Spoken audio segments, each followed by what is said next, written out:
Hello दोस्तों, स्वागत है आप लोगों का हमारे चैनल माई स्टडी वीडियो। तो दोस्तों, आप लोगों को मैं आज प्रोफेसर जी सुंदर रेड्डी जी का जीवन परिचय पढ़ाने जा रहा हूं। तो आई होप आप लोग बढ़िया होंगे। तो चलिए हम लोग अपना सेक्शन चालू करते हैं। और जीवन परिचय पढ़ने से पहले आप लोगों से एक आवश्यक सूचना है कि दोस्तों, मेरे चैनल पे हम लोग कहे ही थे कि अच्छे व्यू नहीं आ रहे हैं। तो दोस्तों, मैंने कहा था कि मेरा 1K सब्सक्राइबर कंप्लीट करवा दीजिए, मैं आप लोगों की इसी तरह वीडियो बनाता रहूँगा। तो दोस्तों, प्लीज़ मेरे चैनल को सब्सक्राइब करें, बेल आइकन को ऑल पे सेलेक्ट करना ना भूलें और अधिक से अधिक शेयर कीजिए। तो चलिए अब चलते हैं अपने टॉपिक की तरफ। प्रोफेसर जी का जो जन्म था वो कब हुआ, इसी के विषय में हम आज आप लोगों को पढ़ाएंगे।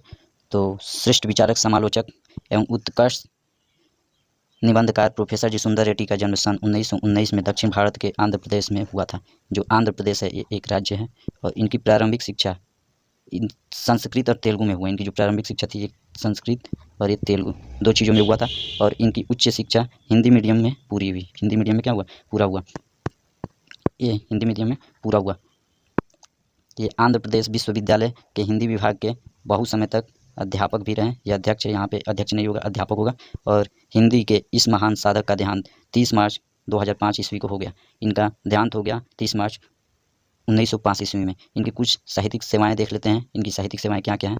तो साहित्यिक सेवाएं: श्रेष्ठ विचारक, सजग, समालोचक, सशक्त निबंधकार, हिंदी और दक्षिण के भाषा में मैत्री भाव के लिए प्रयत्नशील, मानवतावादी दृष्टिकोण के पक्षपाती प्रोफेसर जी सुंदर रेड्डी का व्यक्तित्व और कृतित्व अत्यंत क्या है, प्रभावशाली है। अत्यंत क्या है, प्रभावशाली है। और ये हिंदी के समझ लीजिए कि ये प्रकांड पंडित थे, ठीक है।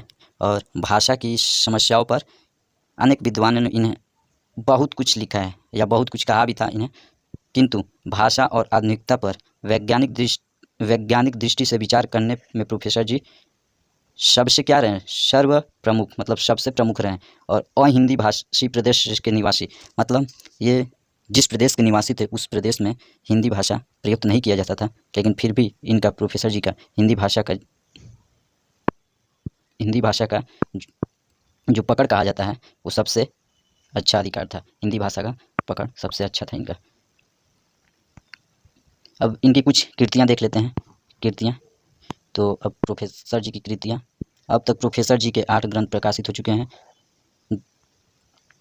जिन रचनाओं से साहित्यिक संसार परिचित है उनके नाम इस प्रकार है: साहित्य और समाज, मेरे विचार, हिंदी और तेलुगु। और हिंदी एक तेलुगु तुलनात्मक क्या है, अध्ययन है। और दक्षिण की भाषा और उनका साहित्य, विचारक, शोध एवं बोध, वेलुगु दार्लुल, जिसे क्या कहते हैं, तेलुगु कहते हैं। और संपादित अंग्रेजी ग्रंथ इन्होंने संपादित जो अंग्रेजी ग्रंथ किया था वो है लैंग्वेज प्रॉब्लम्स इन इंडिया। इसके अतिरिक्त इन्होंने तेलुगु और अंग्रेजी पत्र पत्रिकाओं में अनेक निबंध प्रकाशित है। भाषा शैली, प्रोफेसर जी की भाषा परमार्जित तथा सशक्त है। इनकी भाषा सरल, स्पष्टता और सहजता के गुणों से परिपूर्ण है। सरलता भी है इनके भाषा में, और स्पष्टता भी है, और सजगता भी है। आगे, भाषा को संपन्न बनाने के लिए इन्होंने अपनी भाषा में संस्कृत में तत्सम शब्दों के साथ साथ उर्दू, फारसी, अंग्रेजी भाषा के शब्द का भी क्या किया, प्रयोग किया।